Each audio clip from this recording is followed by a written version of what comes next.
para a hora do ensino. E nessa oportunidade, eu gostaria de pedir ao presbítero Paulo que ele orasse pela vida do nosso irmão Renato, missionário Renato.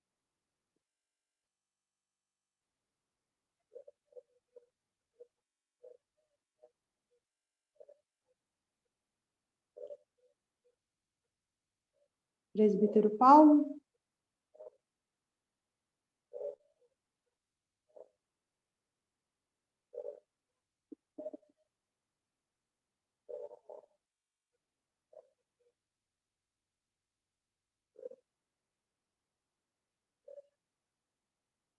Não? Amém. Eu vou pedir, então, para a irmã Aninha estar fazendo essa oração para o missionário Renato. Amém, Aninha? Paz, Paula. Vai. Amém. Orar pelo Renato, que Deus abençoe sua vida, Renato, e te acrescente muitos anos de vida, muita saúde, muita paz, e que você continue sendo instrumento de Deus para a glória dele, tá? Que seja usado aqui nessa terra. Pai amado, graças te damos por mais uma oportunidade que o Senhor assim nos concede, Pai amado. Venha abençoar, Pai amado, cada um dos teus filhos que estão agora, Pai amado, querendo ouvir e aprender a tua palavra.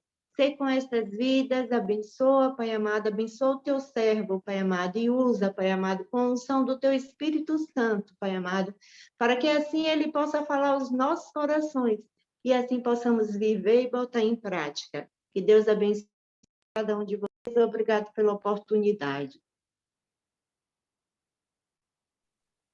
Amém, Aninha. Amém.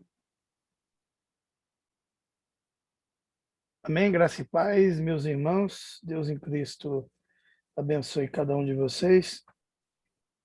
Eu quero tratar nessa manhã. Renato, desculpa. Oi. Você não está aparecendo.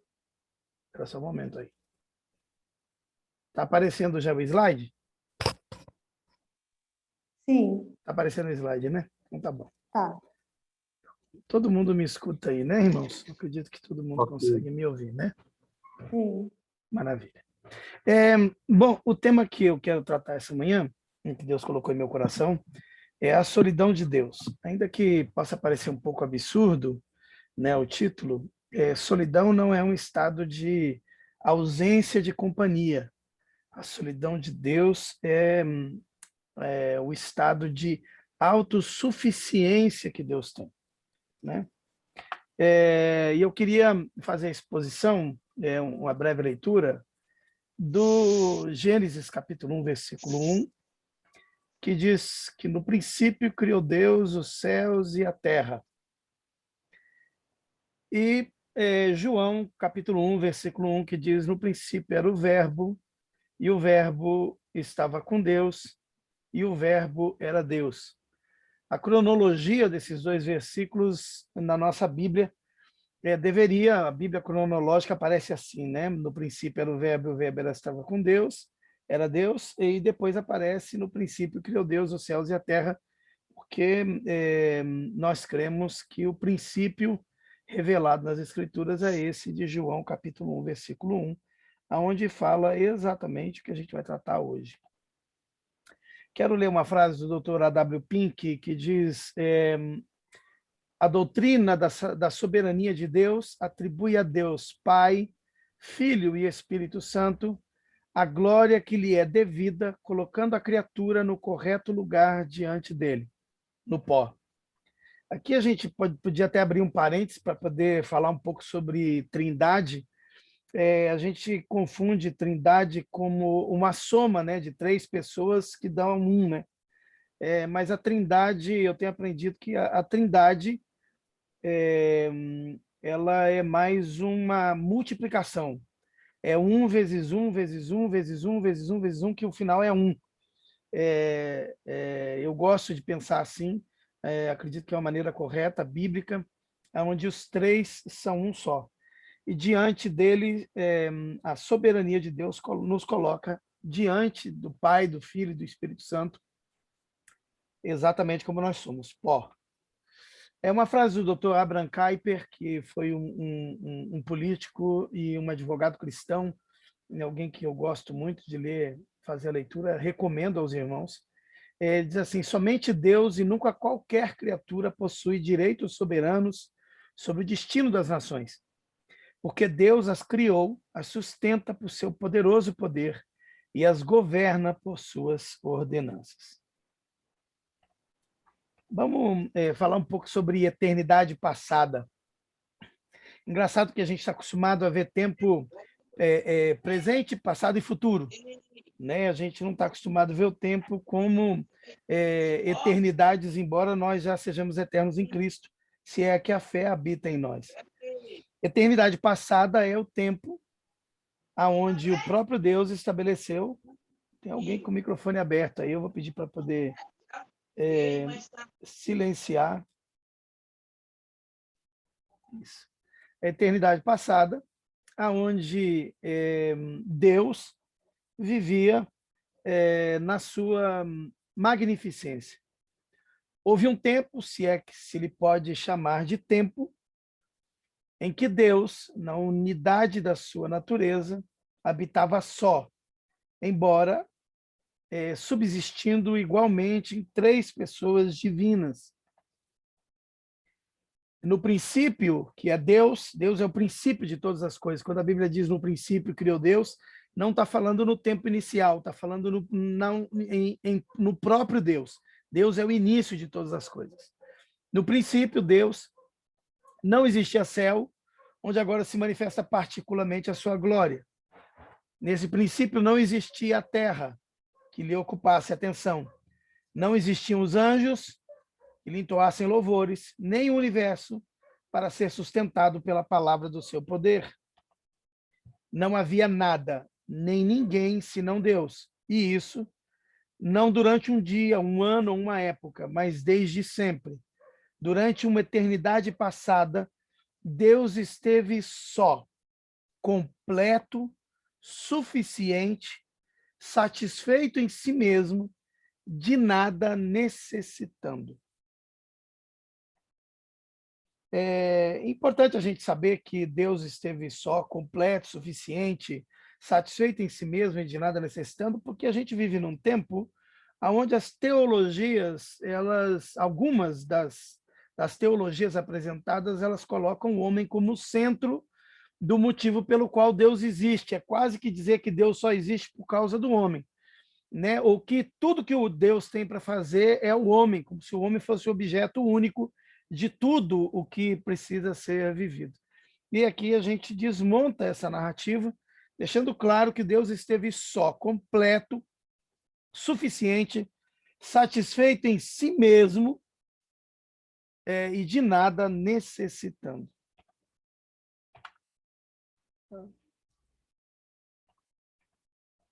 Se o universo ou anjos ou seres humanos lhe fossem necessários de algum modo, teriam sido chamados à existência desde toda a eternidade.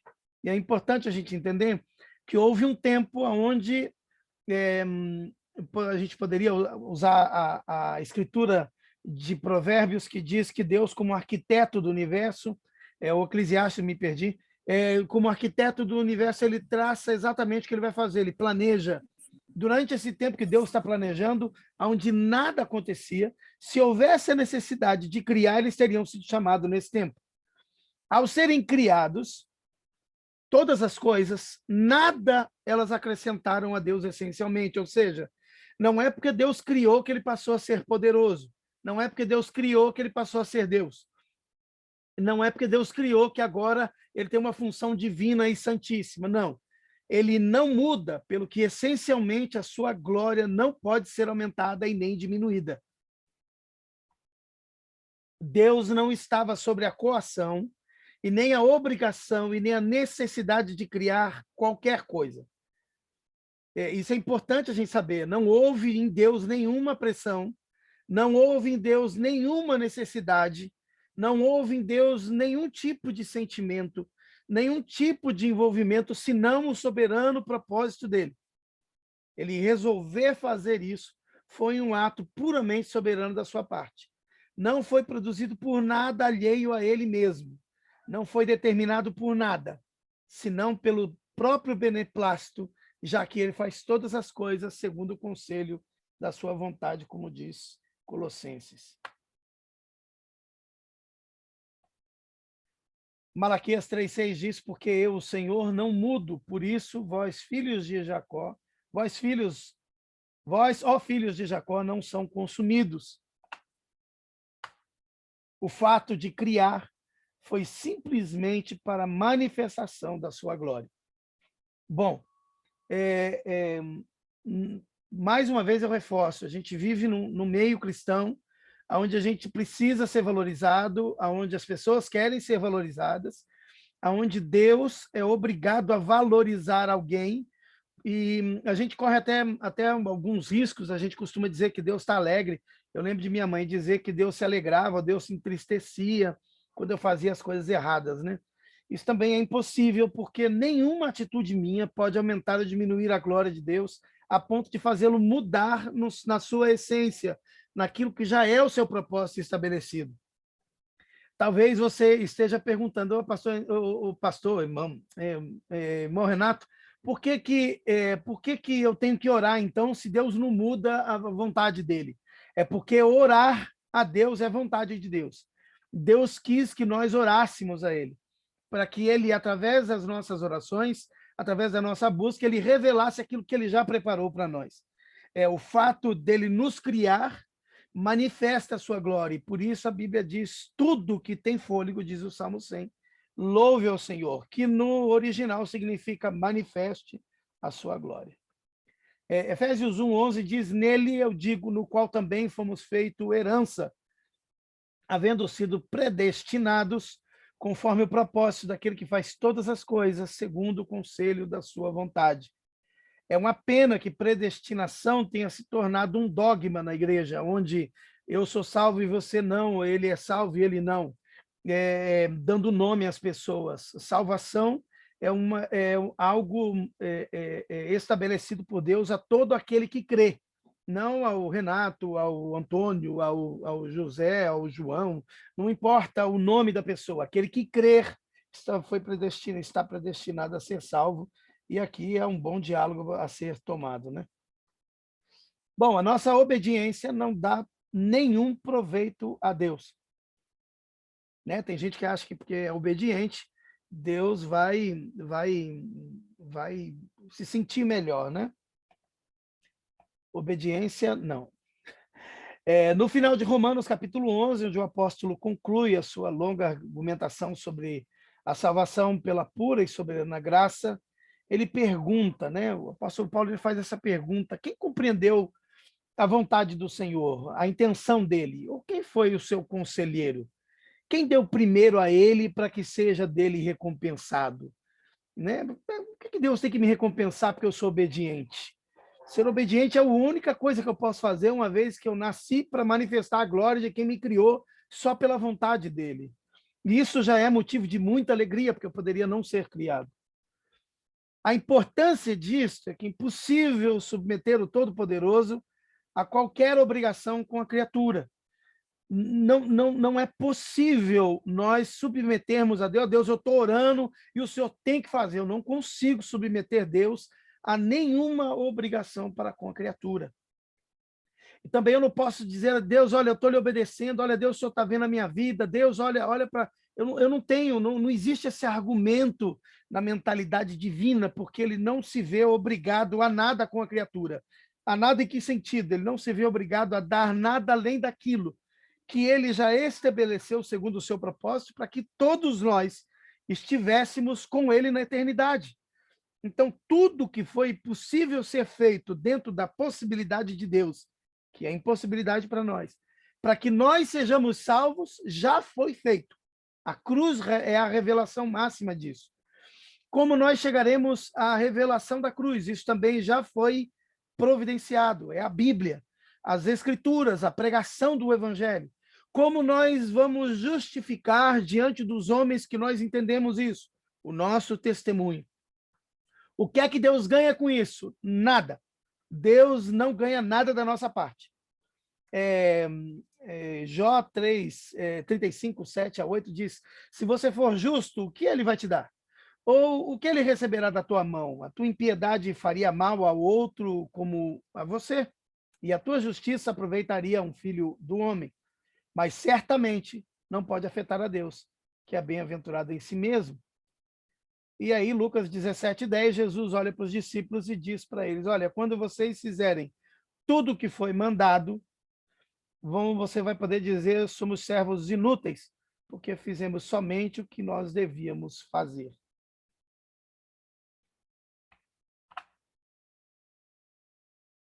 Engraçado que Cristo e o seu sacrifício também não acrescentam nada a Deus. De mais a mais, nós vamos além. Por mais expressivo que seja o sacrifício de Cristo, por mais que Deus, na pessoa do homem, na pessoa humana, carnal, reduzido à glória, ao pó da carne, estando preso às limitações de um corpo humano, possam revelar o poder divino e o amor de um Deus pela sua criatura.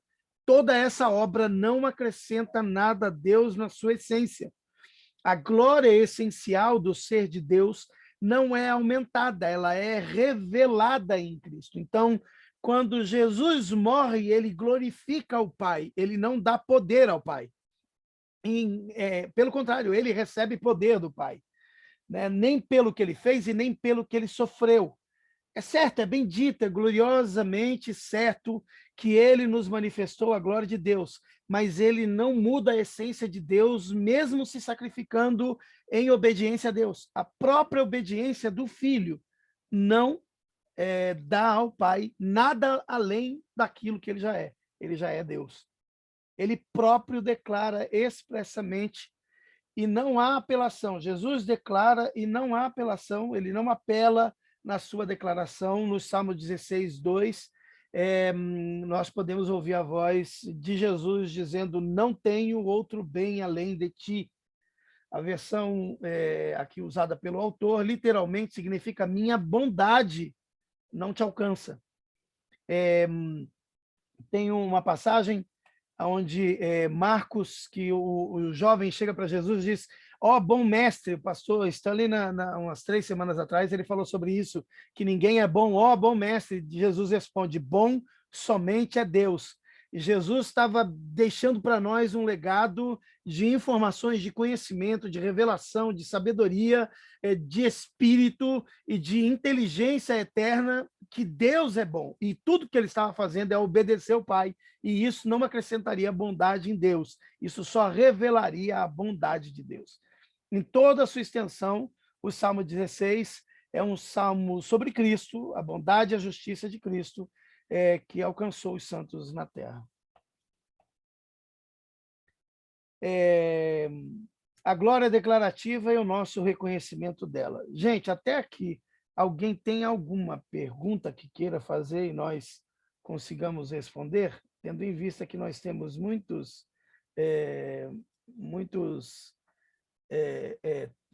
irmãos que estudam aqui, então é importante a gente saber se há alguém que queira compartilhar alguma coisa, fazer alguma pergunta, acrescentar. 3, 2, 1. Amém.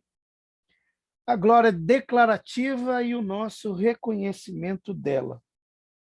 Glória declarativa, a glória declarada, a glória exposta, aquilo que está diante dos nossos olhos e nós não podemos negar, aquilo que está acessível para nós e nós não podemos dizer que não há, aquilo que já nos foi informado e nós não podemos dizer que não sabemos. A glória declarativa, o nosso reconhecimento. O que nós reconhecemos? O que nós dizemos? Não, isso é verdadeiro, isso é Deus, isso não é. O que nós reconhecemos dela? É absolutamente certo que Deus é honrado e desonrado pelos homens.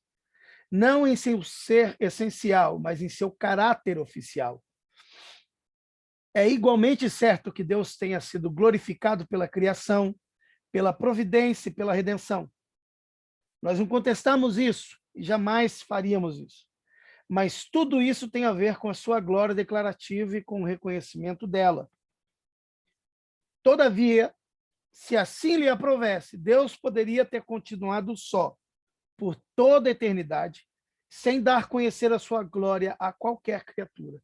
Isso aqui é importante a gente saber. Porque tem gente assim, já que Deus não me quer, então eu vou embora.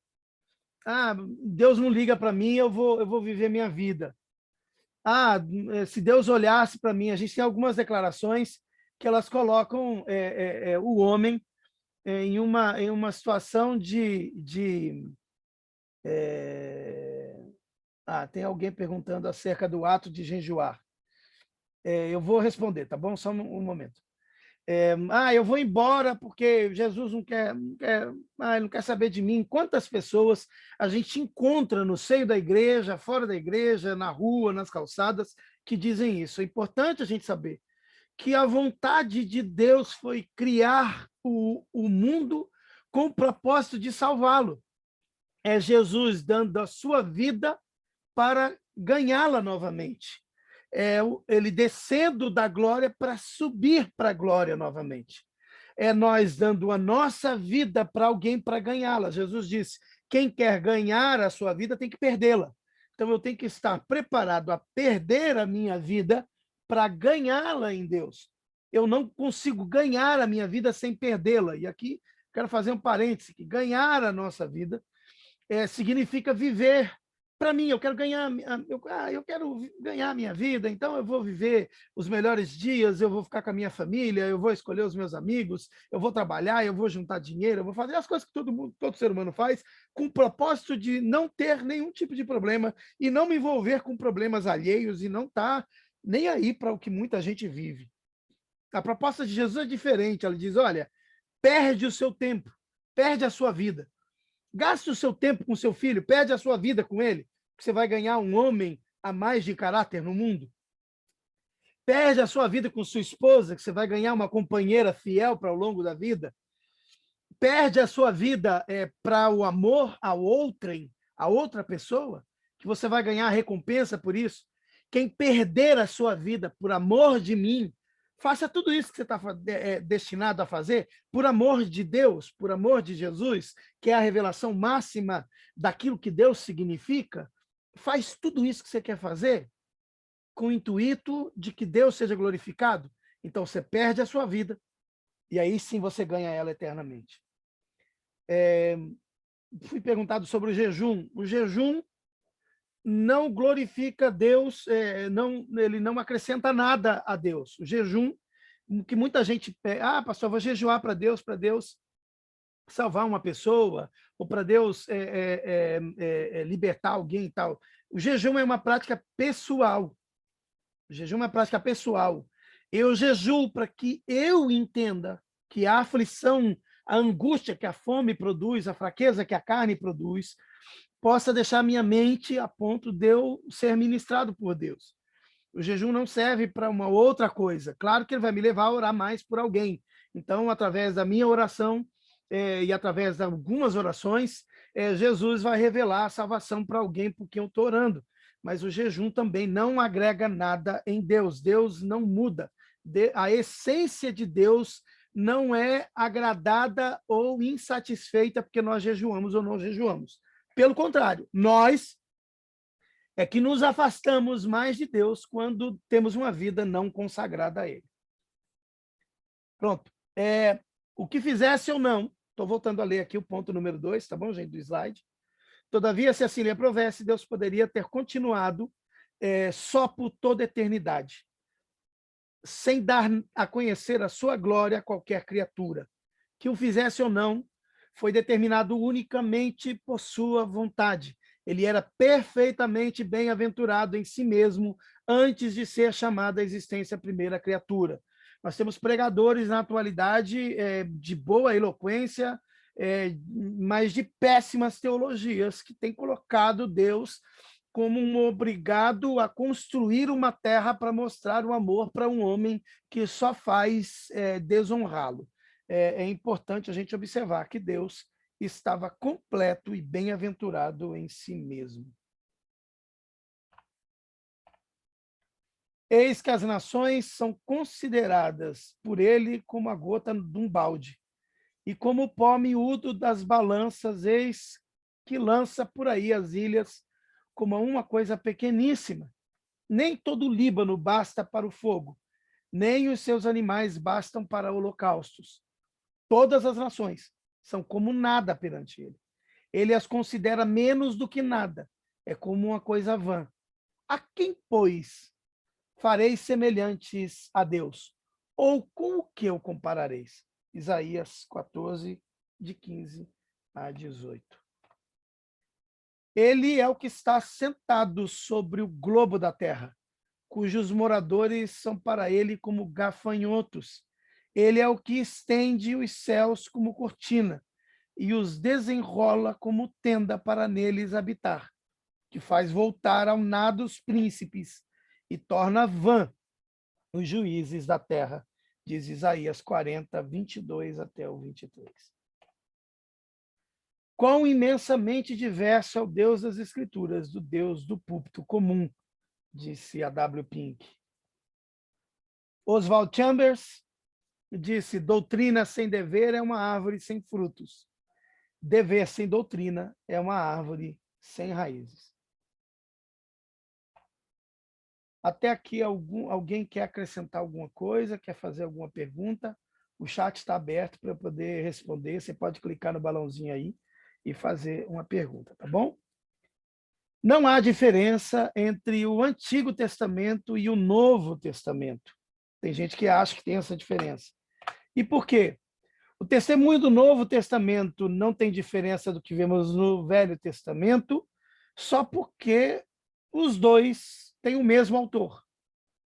E nos dois nós podemos ler: a qual o seu tempo mostrará bem-aventurado o único poderoso Senhor, Rei dos reis, Senhor dos senhores, aquele que tem, ele só, a imortalidade e habita na luz inacessível, a quem nenhum dos homens viu e nem pode ver, ao qual seja honra e poder sempre eterno. Amém. 1 Timóteo 6, de 15 a 16. O ser que aí é descrito deve ser reverenciado, cultuado e adorado. Culto, devoção ao Criador. O passarinho cultua. Quando ele canta, ele adora, porque ele reconhece quem é. Cultuar é devoção, adorar, reconhecer quem é da maneira que é, do jeito que é, na expressão que é, na essência que é, com toda a revelação que tem. Um cachorro, quando late, ele adora a Deus, ele cultua a Deus, porque ele nasceu para latir, para ser cachorro. O único ser que não adora a Deus e não cultua a Deus, até que Deus se revele para ele, é o homem, que tudo que faz é pecar, porque todos pecaram e destituídos estão da glória de Deus. Bom, Deus é solitário em sua majestade, não há outra majestade como ele, não há outro semelhante a ele, não há nenhum poderoso na terra que possa se assemelhar a ele. Naum, capítulo 1, do verso 2 em diante, diz: ainda que coloque os teus ninhos sobre os mais altos montes, dali te derribarei, diz o Senhor. Não há uma possibilidade que exista outra majestade, de sorte que a solidão de Deus é que ele é absoluto, sendo único, e ele é só sendo único. A solidão de Deus não é um estado de falta de companhia como a nossa. A nossa solidão é uma ausência de companhia. E Deus sabia que nós estaríamos sós. Por isso ele diz: não é bom que o homem fique só. E eu, inclusive, esses dias eu estava estudando e eu entendi, talvez alguém tenha um outro entendimento, eu entendi que, entendi e aprendi, porque estive estudando sobre o tema, que a expressão não é bom que o homem esteja só, era uma expressão de um Criador que havia criado e agora precisava no sentido mais divino possível, que Deus não precisa de nada, mas queria estabelecer uma relação com o homem. Não é bom que o homem fique só, eu preciso me manifestar para que eu esteja com ele eternamente. O homem só vai se rebelar. Bom, Deus, volto a dizer, Deus é solitário em sua majestade. Ele é o único em sua excelência. Ele é incomparável às suas perfeições. Ele tudo sustenta, mas ele mesmo é independente de tudo e de todos. Ele dá bem a todos, mas ele não é enriquecido por ninguém. Um Deus tal não pode ser encontrado mediante investigação. O gnosticismo, que era a salvação pelo conhecimento, aqui ele está desconstruído, porque a revelação máxima de Deus não pode ser encontrada só no conhecimento. Só pode ser conhecido como e quando revelado ao coração pelo Espírito Santo, por meio da palavra. O Espírito convencerá o homem do seu pecado, da justiça e do juízo, diz a palavra. É verdade que a criação manifesta um Criador, e isso com tanta clareza que os homens ficam inexcusáveis. Romanos 1:20 diz que tudo o que de Deus se pode conhecer, os seus atributos visíveis e invisíveis, o seu soberano poder, tudo o que ele fez, claramente se vê por tudo que foi criado. Então, a criação manifesta a glória de Deus. Jó 26:14 diz, e isso tudo... Café com açúcar. Tem alguém com o microfone aberto aí, ensinando a fazer café. Pronto. Tem alguém ensinando a fazer café aí, meus irmãos. Aí no outro ela pôs. Tem alguém fazendo café aí. Pronto. Glória a Jesus. E tudo isso é apenas uma borda das suas obras, um suave sussurro é o que ouvimos dele. Mas quem poderá compreender o trovão do seu poder?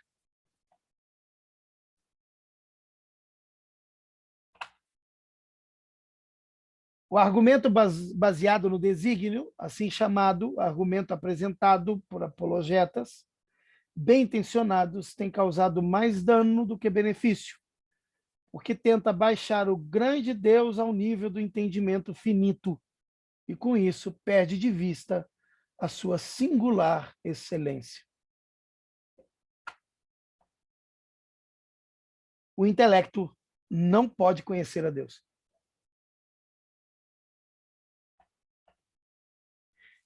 E isso porque Deus é espírito. João 4:24 diz que Deus é espírito. Ele importa que os seus adoradores o adorem em espírito e verdade. Deus é espírito e, portanto, só pode ser conhecido espiritualmente. Mas o homem decaído não é espiritual, é carnal. Ele está morto para tudo que é espiritual. A menos que nasça de novo, que seja trazido sobrenaturalmente da morte para a vida, miraculosamente transferido das trevas para a luz, não pode sequer ver as coisas de Deus. João 3, e muito menos entendê-las. Quem esteve no domingo antepassado é o evangelista Oscar, da parte de Deus, trouxe um sermão, uma exposição acerca do episódio de Jesus falando com Nicodemos sobre é necessário nascer de novo. E, de verdade, foi algo impressionante para as nossas vidas. Ora, o homem natural não compreende as coisas do Espírito de Deus, porque lhe parecem loucura e não pode entendê-las, porque elas se discernem espiritualmente. João 3:3, e Jesus respondeu e disse-lhe para Nicodemos, na verdade te digo que aquele que não nascer de novo não pode ver o reino de Deus. Aqui não há nenhuma semelhança entre a letra mata e o espírito vivifica, no sentido de que estudar faz mal. Pelo contrário, Spurgeon disse que seria excelente que todos os homens fossem teólogos, porque assim nós teríamos menos heresias no meio das congregações. Mas há uma distância muito grande entre o gnosticismo, que é a salvação pelo conhecimento, e o conhecimento de Deus para a salvação. Há uma distância muito grande e isso é importante ser observado. É mister que o Espírito Santo brilhe em nossos corações, não no intelecto, para dar-nos o conhecimento da glória de Deus na face de Jesus Cristo. E até mesmo esse conhecimento espiritual é apenas fragmentário. A alma regenerada terá de crescer na graça e no conhecimento do Senhor Jesus. Porque Deus, que disse das trevas resplandece a luz, é quem resplandeceu em nossos corações para a iluminação do conhecimento da glória de Deus na face de Jesus Cristo. 2 Coríntios 6, de 4 a 6. 2 Pedro 3,18 diz, porém, continue a crescer na graça e no conhecimento do nosso Senhor e Salvador Jesus Cristo. Glória a Ele, agora e para sempre. Amém. A nossa principal oração e finalidade como cristãos deve ser que nós possamos andar dignamente diante do Senhor, agradando-lhe em tudo, frutificando em toda boa obra. Toda boa obra, a obra que eu quero fazer em nome de Cristo, é a obra que Cristo quer que eu faça, que Deus quer que eu faça. São duas obras completamente diferentes, e eu preciso estar atento a isso.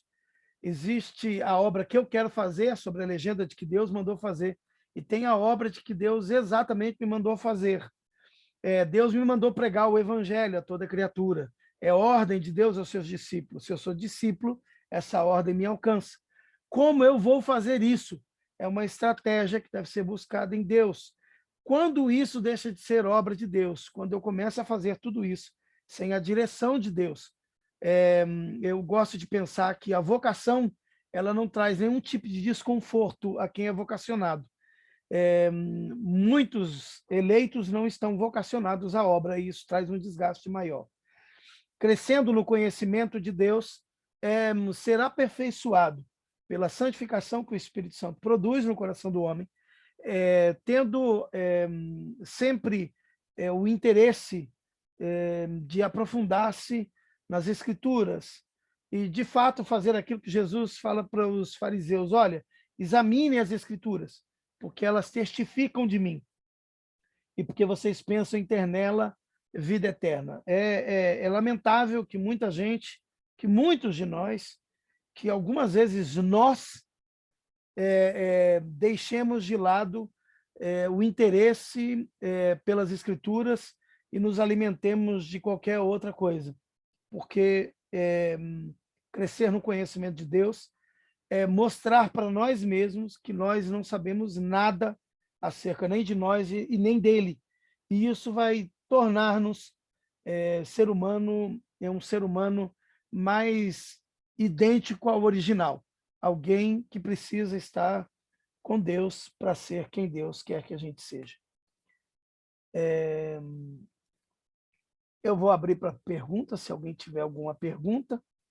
Caso não, eu quero terminar com essa mensagem, dizendo para nós que a nossa oração e finalidade como cristãos deve ser que nós possamos andar dignamente diante do Senhor, agradando a Ele em tudo, viver uma vida para a glória de Deus, sabendo que Deus não tem obrigação nenhuma de fazer nada para nós, mas Ele sim decidiu revelar tudo que Ele tem para nós através da oração, da vida consagrada. Então, ao invés de eu ficar pedindo para Deus para Ele me dar as coisas, eu começo a orar para que Ele me revele aquilo que Ele já conquistou para mim. E isso vai tornar a minha vida mais frutífera e vai me tornar mais livre das prisões que possam me prender. Tá bom? Que Deus em Cristo possa continuar abençoando a igreja. Eu agradeço a minha oportunidade. Se houver alguma pergunta que a gente saiba responder ou alguém que queira acrescentar alguma coisa, fique à vontade, eu devolvo a direção à minha irmã Paula.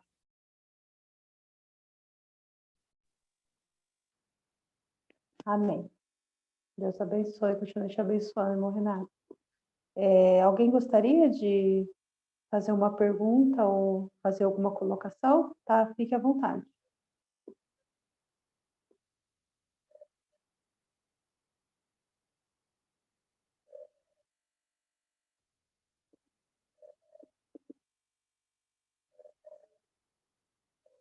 Não?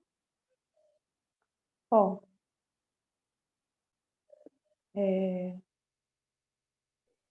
Louvado seja Irmã, Deus. Oi. irmã, aqui é Paulo Paiva Bittencourt.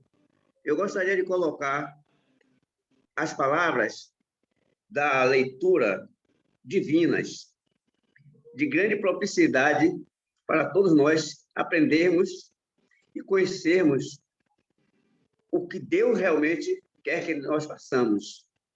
Em nome de nosso Senhor Jesus Cristo, eu agradeço a oportunidade. Foi de grande valia esta colocação e que outros ensinos, mais de profundidade, advenham a nós, que estamos coesos da situação, só que um pouco ignorantes em determinadas colocações, como praticamente termos como nós mesmos sendo superiores a Deus. Não somos, estamos submissos a toda regularidade que advém da proeminência do alto, de nosso Senhor Jesus Cristo. Então, fica aqui o registro da boa ação e dessas boas novas que são trazidas a todos nós. Agradeço a toda a congregação por estar justamente coesa nesse empenho das nossas lições sendo ministrada pelos nossos pastores. Agradeço a minha oportunidade. Paulo Bittencourt.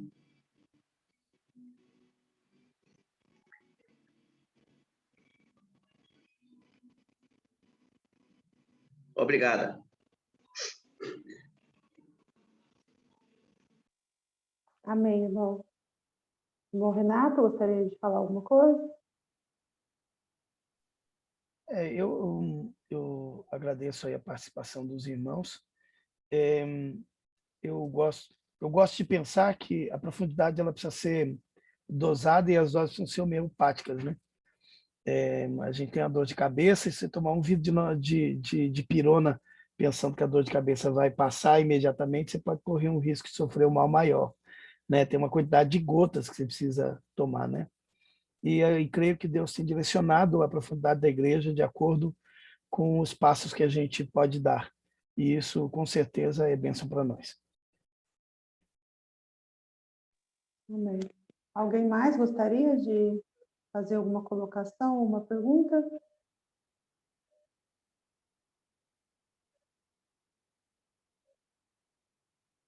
Não?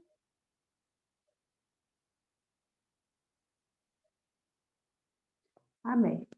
Deus abençoe a todos, que o Senhor continue falando conosco, nos ensinando, nos orientando. Amém? E nós vamos estar encerrando, né, a EBD. E para encerrar, eu quero dar oportunidade ao presbítero João, para ele estar orando e dando a bênção apostólica. Amém? Amém, Santa Paula. A paz do Senhor para todos. Estão ouvindo? Sim, estamos Ouvindo? sim. Amém? Amém. Glória a Deus. Vamos agradecer ao Senhor por esse privilégio de ter mais um dia reunido para assim aprender um pouquinho daquilo que o Senhor tem para nós. Soberano Deus e eterno Pai, Criador e sustentador dos céus e da terra. Nós te louvamos nesta manhã, Senhor, por essa oportunidade de estarmos reunidos, Senhor, nessa live, para assim adorar o teu nome e aprender um pouco mais da tua palavra, Senhor, aquilo que o Senhor tem para nós, acrescentando cada dia um pouco, assim nos corrigindo para sermos aperfeiçoados pelo Senhor. Nós te louvamos pelo mensageiro e pela mensagem, que o Senhor continue abençoando o teu filho, dando sabedoria, para que ele possa estar, Senhor, disposto a cada dia buscar o Senhor, buscar pesquisar, ó Deus, para ajudar a sua igreja, Pai, neste lugar. Continua abençoando a sua família e os demais que puderam estar presentes nesse trabalho, assim aprendendo e possamos aplicar a tua palavra nas nossas vidas, para que possa, através das nossas vidas, o Senhor possa alcançar outras vidas. Nós te louvamos por essa manhã e continua nos abençoando, e que nós possamos colocar as nossas vidas à sua disposição, Senhor, para usar conforme a sua boa e plena vontade. Louvamos por tudo em nome e para a glória do Senhor Jesus Cristo.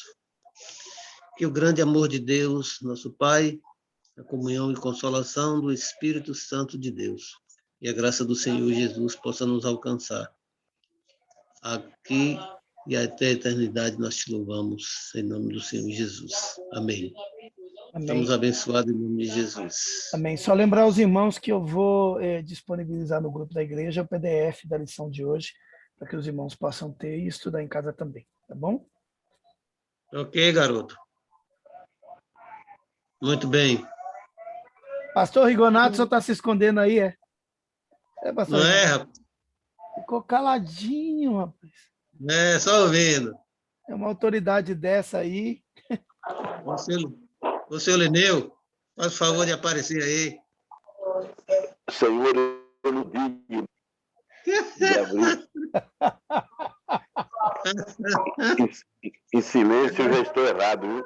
Aí, mas... Ai, ai, ai. Esse Lineu é a benção. Né? Calado eu já estou errado. Imagina isso. Eu estou igual o centurião, assim, Senhor, eu não sou digno. Não sou digno do que entreis em minha casa, mas diga uma palavra e eu estou sarado. Eu estou em Curitiba, eu estou ouvindo uma mensagem de Santo André, que eu estou em Curitiba.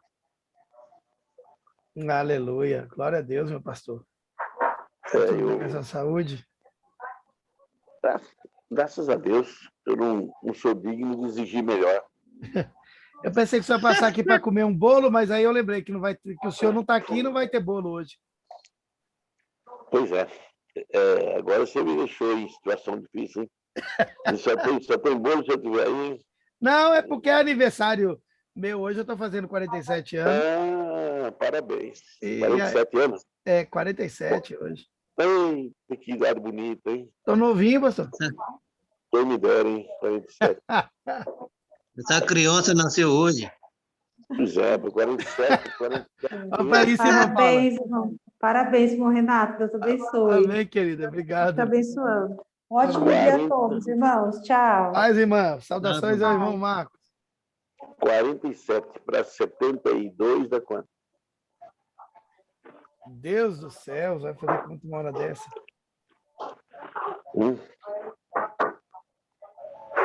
Dá 24, né? 24. Acho que é 24, 25. 47, você 25 anos. 25. Quando você nasceu, já viu que eu tenho idade para ser seu pai. Oxe! Uma pessoa? Eu já tinha 25 anos quando você nasceu. Eu já estava velho, hein? Pois é. E o Mr. João, hein? E o Mr. João? E aí, papa?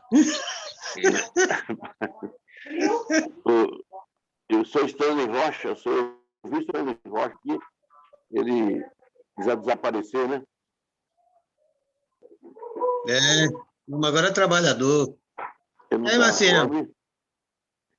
O homem agora não tem mais tempo para ninguém. Meu irmão. Eu não tenho coragem nem de mandar mensagem para ele, porque eu sei que a ocupação dele é tão grande que não tem tempo para atender um pobre servo que nem nós, que nem eu, não.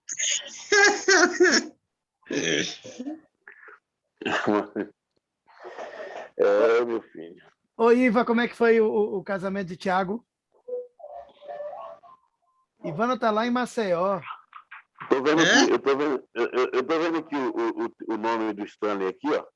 Acho que ele tá Maciel? Não está não, presbítero. Ô, pastor. Minha gente, eu estou aqui reunida com minhas irmãs queridas na resenha do casamento, minha gente. Eita, Jesus! Cadê o aniversariante do dia? Eu tô aqui, minha filha. Olha eu aqui. Cadê o aniversário? Apareça aí, que eu não estou lhe vendo, não. Olha eu aqui, minha filha. Você tá olhando Apareça aí. Você tá olhando para o lugar errado. Olha eu aí. Tá não. Maciel. Eu quero dar um presente. Olha, não faça isso, não. Oi, vovô. Cadê vovô? Eu quero dar um presente aqui pro vovô. Mas vovô tá fazendo aniversário hoje, homem. Não quer falar com o vovô, não, é? Não quer, não. Não quer, não. Olha, como diz o bom baiano, tá de calundu. Tá de calundu, não quer falar, não. Tá de Calungu. Mas ela vai parabenizar o obreiro, viu? Jesus continue abençoando. Amém, querida. É quando eu falo, aparece as coisas do... Fica escuro. É o pastor que está falando. Eu estou usando a conta dele. Como é obreiro. Quando eu falo, a tela fica escura porque eu estou usando a conta do pastor Stanley. Pronto, mas meu presente era esse, viu? Viu? Obrigado, querida. O melhor presente que eu podia receber hoje. Pois é. Viu? Deus abençoe, viu, gente? Até logo. Deus abençoe. Até logo.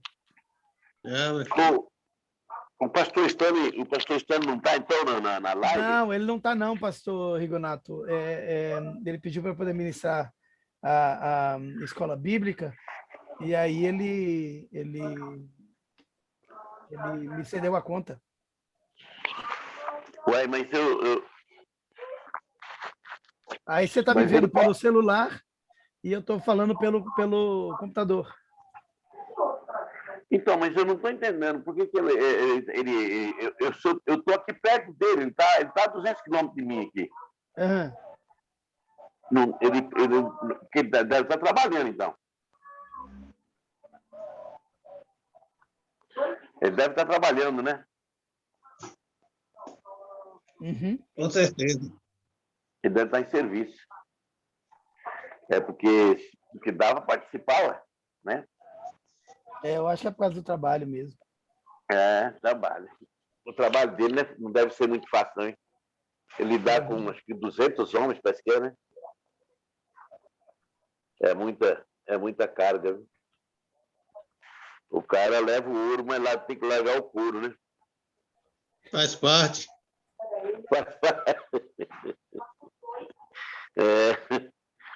E aí, o Mr. João? Pronto, meu chefe. Essa semana eu vou estar em São Paulo. Se Deus quiser, amanhã nós vamos ir para casa. Pronto, maravilha. Aí, Seja bem-vindo. eu quero passar no seu bazar lá para dar um beijo na sua testa. Para dar um beijo na sua testa. Venha mesmo. Tudo bem? E a esposa, tá bem? Tá melhor, tá bem. Então tá bom. Renato, você está onde, Renato? Você está em Mogi? Estou em Santo André, pastor. Santo André, tá morando na igreja aí?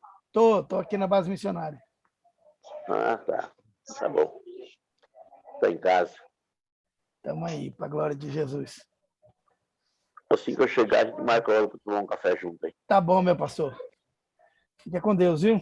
Você tá fazendo tá tendo alguma ocupação durante a semana? Além dos estudos, nem nada oficial. Você está estudando, está fazendo algum curso? Não, eu estou estudando para minha... estudos pessoais? São cursos adicionais para o meu currículo. Entendi. Quem é inteligente faz assim. Eu sou meio burrão, não estudo nada. Não, é porque eu vou prestar o Enem esse ano, tem que estudar. Como que é? A biblioteca ambulante aí, rapaz. Biblioteca ambulante. Meu filho, quem dera, hein? Quando eu falo com vocês assim, eu me sinto Jesus com 12 anos. Também acho. Jesus com 12 anos estava onde? No meio do doutor, né? No meio dos doutores. Quando eu converso com Vossa Excelência, eu me sinto Jesus com 12 anos. Olha aí. Tá certo. Pois tá bom, gente. Bom domingo para vocês aí, tá? Ide, meu amigo. Nos vier, nos avise. Deus abençoe. Um abraço na santa aí. Tchau. Tá bom, meu pastor? Um abração, viu? Outro. Agora eu botei minha cara aqui, ó. Você tá mais jovem. Tô mais jovem? A barba branca, a barba branca. A barba branca.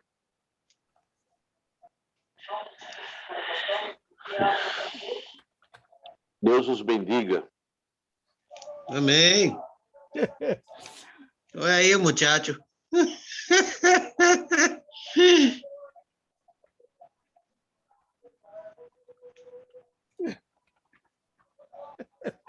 Pastor Stanley está aqui me aborrecendo. Gente, um abraço, Deus abençoe vocês, fiquem em paz. Eu vou encerrar a reunião, tá bom? Pai do Senhor Jesus. Ok.